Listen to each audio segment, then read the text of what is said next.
Now, as we transition back into Central Missouri to MU Healthcare, every minute without oxygen can mean the difference between life and death. Respiratory therapists play a critical role in the diagnosis and treatment of breathing difficulties in a wide array of situations. This became even more vital when the spread of COVID-19 came about, which directly attacks the respiratory system and can cause severe damage to patients' lungs. Let's take a look inside MU Healthcare and their professional team of respiratory therapists.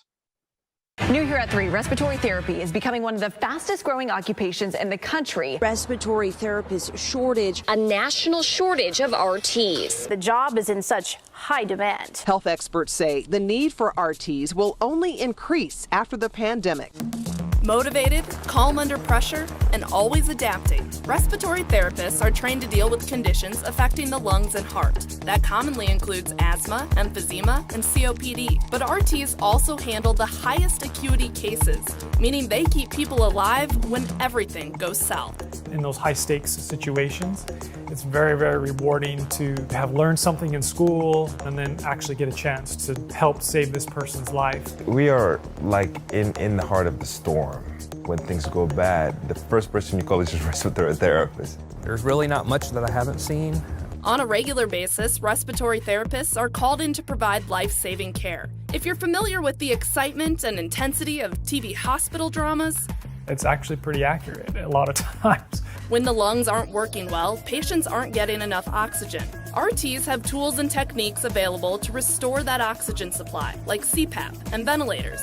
You always got on the troubleshooting mode before you even walk through the door. Maybe going to a C-section, 8 a.m., and then next thing I know, there's a cardiac arrest code in the ER. I'm up on the pediatric floor, and I'm taking care of a patient with cystic fibrosis. I like bouncing around from one side of the hospital to the other, never knowing what I'm going to be doing in 5 minutes. You just never know what you're going to walk into. The change just keeps it interesting. Many people come to MU Healthcare just to tackle some of the most complex cases, caring for infants and children. I mean, we do all the way from little 23-week neonate. The little 1-pound babies all the way to geriatrics. The families are scared. Like, this is their child. Their child is sick. They've never seen them like this. I mean, this is the worst day of their life. They might serve in the neonatal ICU or on the pediatric transport team, performing high adrenaline rescues. It's very rewarding to walk in and everybody's like, oh, thank God you're here. I just feel like I walk in with a cape on because I know I have the skills. I know that I can take care of that patient. With the little babies, you see them go home when they're in the NICU for a year and a half. They kind of grow up with you. I have a couple that I still stay in touch with. I get photos and videos all the time. For many RTs, it's about feeling needed and valued. They give me a sense of purpose. I'm okay, now I gotta go help somebody that needs my help. And the healthcare field provides a sense of stability. In healthcare, there will always be sick people, so you'll always have a job.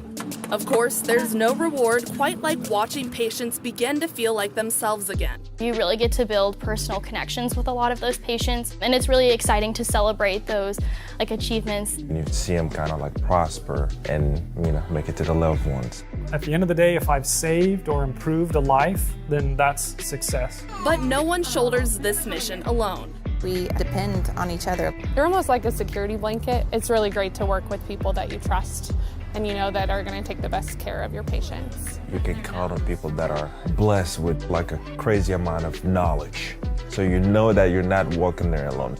Choosing a career isn't easy, but it helps to narrow things down first. I knew that I wanted to be in healthcare. Nursing was always kind of in the back of my mind. I didn't want to wear dress clothes, and I was like, scrubs, wears pajamas every day. That's awesome. 3 days a week. I mean, I can do that. I wanted to help people. If you think respiratory therapy might be for you, come test drive it. Young people can job shadow RTs for a taste of what's involved. Either they're super excited and just can't believe we do all that stuff, or they're like, yeah, this is not for me, and they almost pass out. So it could go either way.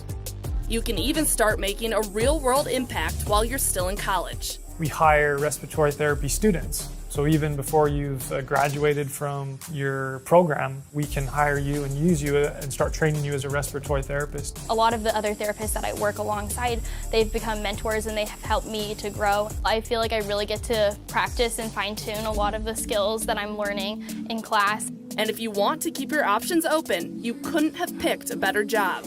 You become well-rounded that prepares you to go into a multitude of different areas.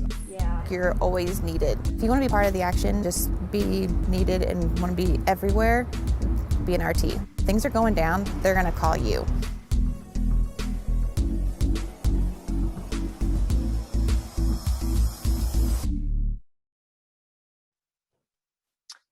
And now zooming in from MU Healthcare, we have Aaron and his team. Why don't you go ahead and unmute and come online and, great video insight. And I tell you what, that one part about wearing scrubs, that resonated with me, but the whole fact about seeing blood and being in the front lines, not so much for me. I hear you, Brian, loud and clear. But hello, everyone. I hope you enjoyed that short trailer of what your life could look like here with us at MU Healthcare. My name is Nikki, and I'm the Director of Diversity, Equity, and Inclusion at MU Healthcare, which basically means I get to encourage people to learn, grow, and be their best selves. One of my passions is connecting people to their purpose, which is why I love getting to spend time with people like you who are looking to the future and exploring who you can be. You'll speak with my good friends, Megan and Aaron, here in just a minute. They're going to have a conversation where you'll hear more about Aaron's personal healthcare journey and how we can be a great place to learn about yourself and who you want to be professionally. I'm super proud of my fellow healthcare team members. All together, there are over 9,000 of us. We are an incredibly talented and diverse group. We have such a range of life experiences, skill sets, and talents that are all focused on saving and improving the lives of our patients. Let's hear from a couple of my fellow team members right now. Megan? Thanks, Nikki. As Nikki mentioned, my name is Megan Davis, and I am on the communications team here at MU Healthcare. But I'm excited to be with one of those people in the video who, you can call on when it's all going down. I've got Aaron Shepard, who is the Director of Respiratory Therapy at MU Healthcare. So I guess, Aaron, let's just start at the beginning. What was it that first attracted you to respiratory therapy, and how'd you know that it might be a right fit for you? So I chose respiratory therapy because I wanted a profession that would allow me an opportunity to make a difference in people's lives every day that I go to work. I'd actually never heard of a respiratory therapist until my first year in college. One day I was walking through the Allied Health building at the university that I was attending, came across the respiratory therapy department, and there was a poster that simply read respiratory therapy, life support profession. And that really resonated with me. I was hooked after just seeing that poster, seeing that sign. So I began researching respiratory therapy, started to learn, the exciting side of it, a team atmosphere, lots of variety, opportunities for growth, and it just seemed like the right fit for me. And so that's what started my journey, and here I am about 15 years later, still loving it. So you were actually in college before you even really heard about respiratory therapy. Do most RTs go to college, or what sort of education is required? So every respiratory therapist needs to go to college. They need to go through an accredited respiratory therapy program. And there are both 2-year and 4-year programs available for either an associate's degree or a bachelor's degree. And in our field anymore, really the bachelor's degree is preferred. And so here at the University of Missouri, we have one of the oldest baccalaureate programs in the country. And so there's 2 years of prerequisites, and then the respiratory therapy program is a 2-year program. Once you get into a school and a program and you complete your education, you'll take some examinations. They're called board exams to become an accredited, registered, or certified respiratory therapist. Great.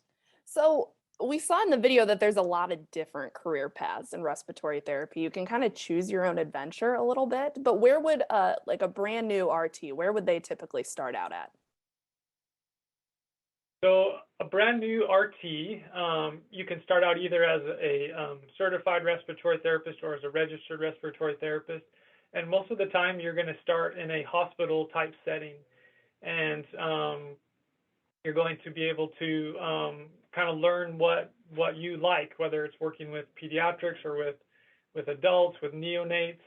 But there's also opportunities to move into home care, sleep medicine, pulmonary function testing. There's a lot of different avenues you can take, but for the vast majority of new respiratory therapists, you'll be starting out in a hospital type setting. Okay. So then what does a typical day look like for you? Because I'm guessing this is not your normal 9-to-5 sort of job. Yeah, normally a respiratory therapist that works in the hospital would work a 12-hour shift 3 times a week. So you get those extra days off, which can be kind of nice. So you would show up to work. It may be on the day shift. It could be on the night shift. We take care of patients around the clock. So depending on where you start and what the needs of your department are. And you'll start off your day here at MU Healthcare having a team huddle where you get to meet with your supervisor and your other coworkers. And then you'll receive your assignment and start getting some report or handoff from the off-going respiratory therapist, where you talk about your patients that you'll be taking care of. You'll be able to kind of make a plan for your day, and then you go out and start. So once that shift starts, what sort of things are you doing? Are there any typical or common tasks? So one of the most common areas and where you're really needed the most here in our hospital is working in an intensive care unit in an ICU. And so most of the respiratory therapists are in there, and they're taking care of patients that are on a ventilator, so on life support, those most critically ill patients. And so that is really one of the biggest things that you'll be learning in school, is how to operate, how to manage a ventilator and how to care for those patients. But then we also do a lot of other things. It's very common for you to work in the emergency room, taking care of, those very, those sickest patients that need you the most in those moments. We have neonates, we have pediatrics, the NICU you saw in the video.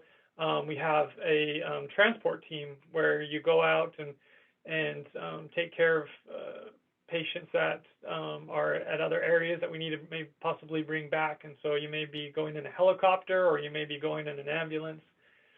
And so really we touch just about every area in the hospital, all the way from the most basic breathing treatments, helping somebody with asthma or COPD, all the way up to somebody that's on life support. Well, it certainly sounds exciting. So we have a lot of students watching today. Are there any sort of qualities that might help them know that they might be right for this career field? Yes, definitely. If you enjoy working with other people, if you're interested in working with critically ill patients, if you're tech savvy, meaning you enjoy technology and learning new technology, it would also be a good fit for you. Respiratory therapy, there's a lot of gadgets and machines and tools that are constantly evolving and changing and improving as technology improves. If you enjoy problem solving, if you enjoy a team atmosphere, all of those qualities would make you a good fit for this career. Okay, so we know at the end of the day, we all need a job that's going to pay the bills too. So what do RTs typically get paid? So it varies from, depending on what part of the country, but looking at here in Missouri, you may start out anywhere from, the range is around $55,000 to $76,000 a year, median salary about $63,000 a year. Sounds good. So I'm hooked. I'm interested. Students who might want to explore this, what's the next step? What can they do? So 2 things. You can go to the, I would first recommend going to the AARC.org. That's the American Association for Respiratory Care. It's just full of tons of good information about the career.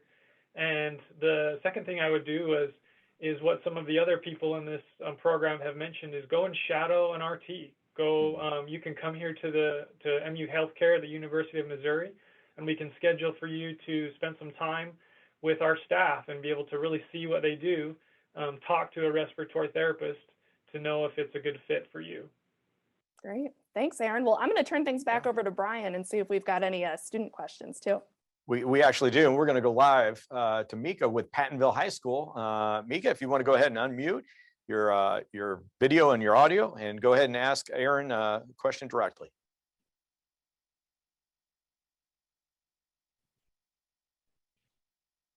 Okay. What was your journey like becoming a respiratory therapist, and is there any opportunities to be able to be like in that field while you're studying? Absolutely. So for me, I talked a little bit about how I came across a career, and I jumped right in and started school. While I was in school, in the beginning, there wasn't an opportunity, but even before I graduated, I was able to get a job as a respiratory therapist. And here at MU Healthcare, we actually love to hire the Mizzou RT students before they even finish their program. And they work in our department, and we start kind of training them, and they're getting paid.